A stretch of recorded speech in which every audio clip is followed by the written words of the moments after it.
योजन और जूलियन जयपाल की शादी का कार्ड लेकर वापस उसी टैक्सी से वापस घर को रवाना हो जाते हैं। जयपाल अगले दिन ही पाली के लिए रवाना होने वाला था और योजन जूलियन के साथ अगले हफ्ते तक पाली पहुंचने का वादा करके आए थे। दोनों को जयपाल काफी भला आदमी लगता था, जिसने खुद बढ़कर उनसे दोस्ती का हाथ बढ़ाया था। योजन वापस से उसी टैक्सी वाले को जब गांव में 18-19 साल की उम्र में सब लड़कों की शादी हो जाया करती थी। उनमें से एक मेरा मित्र रमाकांत भी है। उसकी शादी 3 साल पहले हो चुकी थी और अब उसका गौना भी आ गया था। उसकी बीवी बहुत निडर थी। इसको मैं निडर इसीलिए बता रहा हूं कि उसकी निडरता एक दिन बहुत भारी पड़ गई थी। 3-4 साल पहले तक गांव की अधिकतर औरतें सुबह सुबह उठकर लोटा लेकर नित्य क्रिया के लिए कोई खेत में तो कोई खुले मैदान में जाती थी। वो भी जब गांव के पुरुष लोग सो रहे तब जाती थी। कुछ दिन बीत गया तो अब रमाकांत को एक सुंदर सी बेटी हुई। बेटी अभी 8 महीने की थी। उस समय उसकी बीवी सुबह सुबह अकेले उठकर खेत में चली गई और अपने सासू मां को या फिर अपनी जेठानी को भी नहीं जगाया। वो अकेले ही चली गई क्योंकि वो बहुत निडर थी। लेकिन उस समय वो ना तो हाथ में चक्कू और ना ही माचिस लिए हुए था।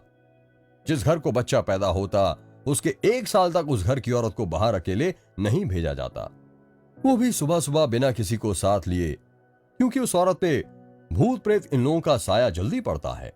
लेकिन वो अकेले गई थी। तभी वहां बेल का पेड़ लगा था।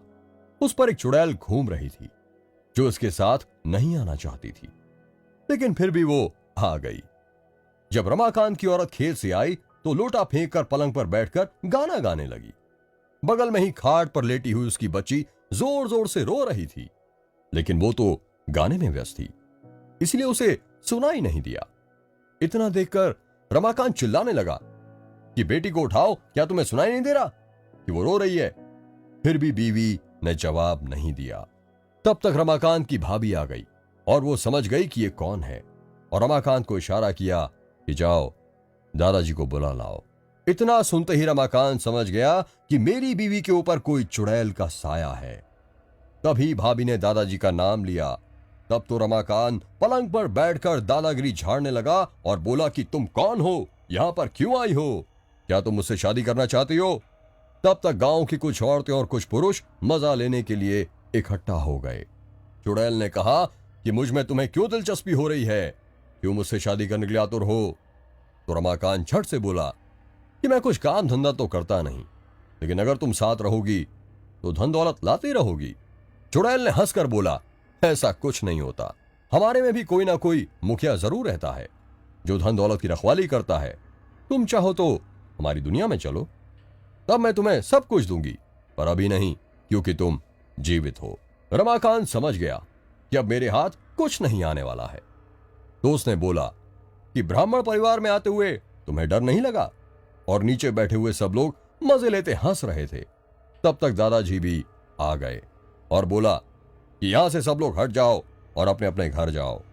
इतने में रमाकांत की बीवी भी पलंग से नीचे उतरकर सिर पर पल्लू डाल दिया और चुड़ैल भी चली गई।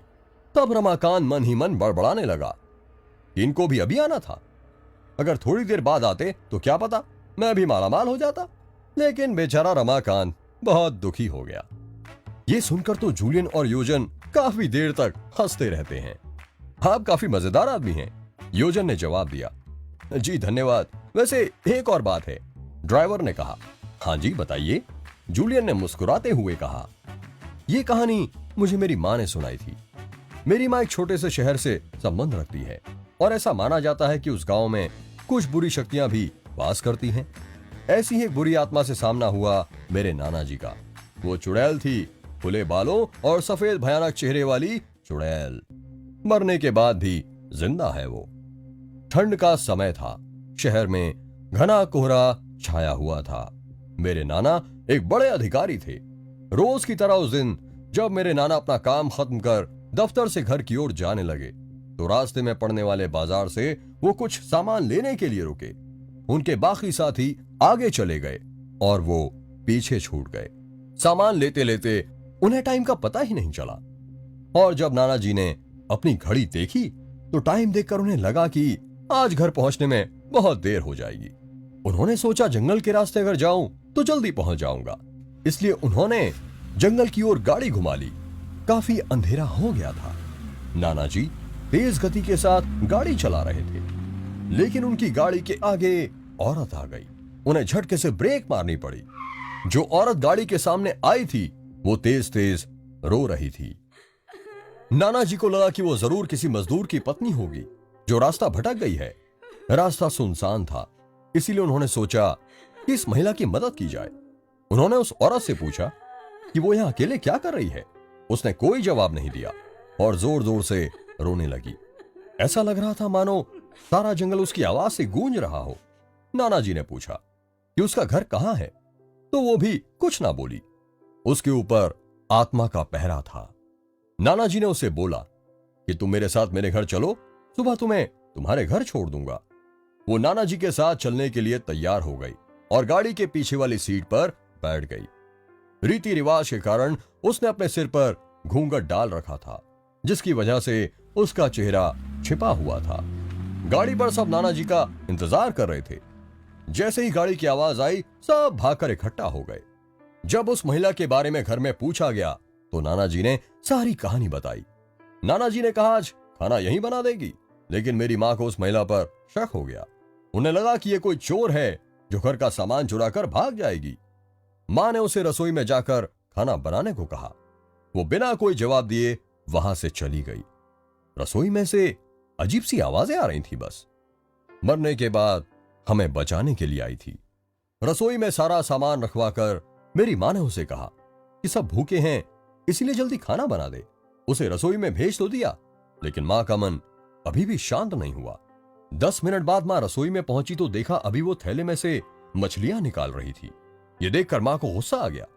उन्होंने उसे बोला कि अभी तक तुमने खाना बनाना शुरू नहीं किया, कब बनेगा और हम कब खाएंगे।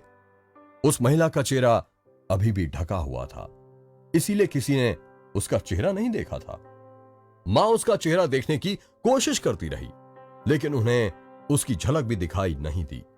मां ने कहा कोई जरूरत हो तो बुला लेना, लेकिन फिर भी वो कुछ नहीं बोली।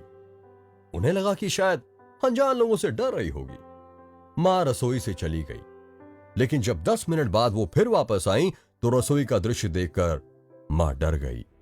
उनके पैर जैसे वहीं जम गए। उनके गले की आवाज नहीं निकल रही थी। उन्होंने देखा वो औरत रसोई के स्लैब पर बैठकर कच्ची मछलियां खा रही है। सारी रसोई में हड्डियां और मांस के टुकड़े बिखरे पड़े हैं।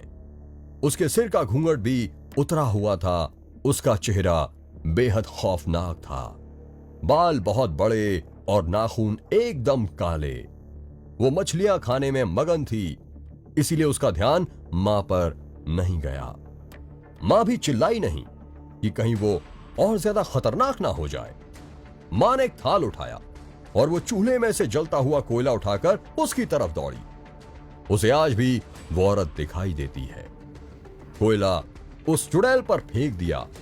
आग की जलन की वजह से वो डायन तेज तेज आवाजें निकालने लगी। उसकी आवाज सुनकर सारा घर इकट्ठा हो गया। उसे आग दिखाकर घर से बाहर निकाला गया। उसकी आवाज इतनी तेज थी कि आसपास के लोगों का भी बाहर जमावड़ा लग गया। वो डायन लोगों की भीड़ को हटाते हुए जंगल की तरफ दौड़ी। सारे लोग डर के मारे कांप रहे थे और मेरी मां की हिम्मत की दाद भी दे रहे थे कि अगर उन्होंने सही समय पर कोयले से उस डायन को भगाया नहीं होता तो ना जाने क्या हो जाता। ये तो सही बात है, योजन ने जवाब दिया। ऐसी ही एक और घटना है। जब मैं बच्चा था और 8वीं क्लास में पढ़ता था, मैं और मेरे दोस्त देर शाम में हाइड एंड सीक खेलते थे। हम सेंट्रल गवर्नमेंट के द्वारा बनाए गए एम्प्लॉयज क्वार्टर में रहते थे। उस क्वार्टर कॉम्प्लेक्स में 2 घर के बीच में पार्किंग स्पेस हुआ करता था। आमने सामने की बिल्डिंग के बीच में एक छोटा सा ओपन स्पेस था। उस क्वार्टर कॉम्प्लेक्स के आसपास और कुछ भी नहीं था। थोड़ी सी दूरी पर एक छोटा सा गांव था, लेकिन हमारे क्वार्टर से वो गांव थोड़ा दूरी पर था। हर दिन की तरह उस दिन भी हम लोग शाम में हल्का अंधेरा होने पर हाइड एंड सीक खेल रहे थे। छिपने के लिए मैं और मेरा एक दोस्त सुमित अपने क्वार्टर से थोड़ी दूरी पर एक दूसरे क्वार्टर के गैराज पर चढ़ जाते हैं और हम वहां बैठकर छुप जाते हैं ताकि कोई हमें भी देख ना सके। लेकिन बहुत देरी तक कोई भी वहां हमें खोजने के लिए नहीं आया। नीचे बैठे हुए मैंने किसी व्यक्ति का चेहरा देखा जो मुझे सामने वाले इमारत की छत के ऊपर से देख रहा था। सारा क्वार्टर 2 मंजिला थी और ऊपर छत पर जाने के लिए कोई सीढ़ियां नहीं थी। मैं उस समय यही सोच रहा था कि कैसे कोई व्यक्ति यहां है, क्योंकि छत के शीर्ष तक कोई सीढ़ी नहीं जाती थी और रात में संभव नहीं है कि कोई छत पर चढ़ जाए। दिन के समय भी छत पर जल्दी कोई नहीं जाता था और रात के अंधेरे में छत पर चढ़ना भी आसान नहीं था। मैंने देखा कि वो चेहरा मुझे लगातार घूर रहा था। हालांकि रात होने के कारण दृश्यता अच्छी नहीं थी, लेकिन मुझे केवल छत के ऊपर से वो चेहरा अच्छी तरह से दिख रहा था, पर उसका बॉडी पार्ट विजिबल नहीं था। मैं पास ही बैठे सुमित को भी ये बात बता रहा था, पर उसे भी कुछ नहीं दिखा। लंबे समय तक वहां कोई भी नहीं आया, इसलिए हम गैराज से नीचे उतर गए और वापस अपने क्वार्टर की तरफ चले गए। वहां पर बाकी दोस्त पहले से मौजूद थे। हमने पूछा, तुम लोग हमें खोजने क्यों नहीं आए? तो उन्होंने कहा कि हम लोग जानते थे कि तुम लोग दोनों कहां छुपे हुए थे, लेकिन डर से हम लोग वहां तक नहीं गए, क्योंकि 1 हफ्ते पहले एक व्यक्ति ने गैराज में रस्सी से लटककर खुदकुशी कर ली थी, जो उस गैराज के बगल वाले क्वार्टर में रहता था। योजन जूलियन के साथ वापस घर पहुंच जाता है और दोनों कपड़े बदलकर सो जाते हैं। आधी रात होते ही योजन को मानो कुछ आवाजें सुनाई दे रही हों। वो एकदम से उठ बैठता है। उसकी आंखें नीली हो चुकी थीं। वो चुपचाप कमरे से बाहर आ जाता है और रास्ते में ही हवा की तरह गायब होकर धुआं बन जाता है। वो तुरंत ही जयपाल के बंगले के बाहर पहुंच जाता है। वो एक फूंक मारता है, जिससे एक हवा निकलकर चौकीदारों को बेहोश कर देती है। जयपाल अपने कमरे में सो रहा होता है। तभी उसकी अचानक आंख खुलती है तो वो भयानक चेहरे वाले आदमी को अपने हाथ में चाकू लिए उस पर वार करते हुए देखता है, और जैसे ही जयपाल चीख कर कमरे की लाइट चालू करता है तो कमरे में कोई नहीं होता है।